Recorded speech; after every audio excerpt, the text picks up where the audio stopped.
Welcome to the part 2 of the Facebook Messenger Chatbot tutorial. In this tutorial, we'll look into the Facebook platform and we'll learn how to create a Facebook application and Facebook page, and we'll learn how to tie both of those together. Okay. So the first thing you want to do is let's head to developers.facebook.com and then sign in with your Facebook account if you haven't already. Facebook might ask you to verify your account if you haven't already. After you have done everything, head over to My Apps and then add a new app.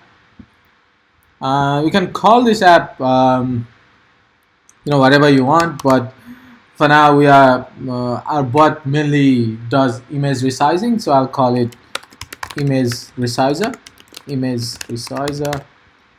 And contact email is something that Facebook will reach out to if there's any issue with the application, so make sure you have access to this email.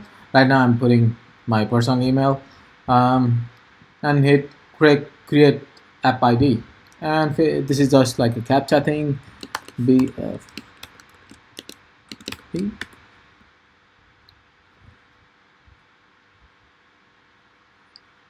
Alright, so looks like our application has been created.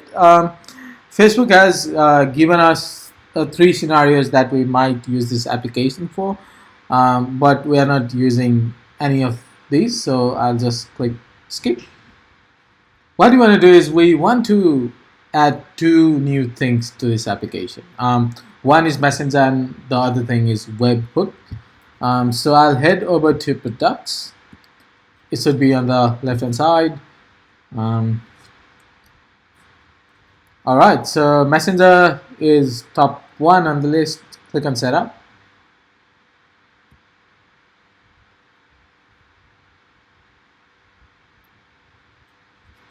And then it will ask you to generate a token.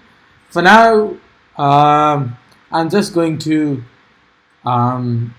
use a page that I have already created. If you haven't already created a page, go to create a new page and then create a page. It's pretty straightforward. You don't have to upload profile picture, anything like that. Just create a page, be it on business or brand or community or public figure, it doesn't really matter. After you create a page, you can generate an access token. Facebook might ask for a confirmation like these. You just click continue, and that's it. And after that, it will generate a token for you. So the page access token is really important because we use that token in order to communicate with the user, and you really have to take care of the token. Meaning, you don't want this token. You don't want to share this token. You want to in the code, when you go to production, you might want to store this token on some sort of environment variable or something like that. You don't want to put this token on GitHub or something, because with this token, like I said, anyone can message your users, right? And the other thing we need to add is webhook. So what webhook does is it sends so whenever a user messages our Facebook page, Facebook sends an event to our webhook, which we are going to build on the next tutorial using Python and Flux, and that webhook will make decision based on the user input. Okay. So if I click on products and then alright, you'll see webhooks here. Click on setup.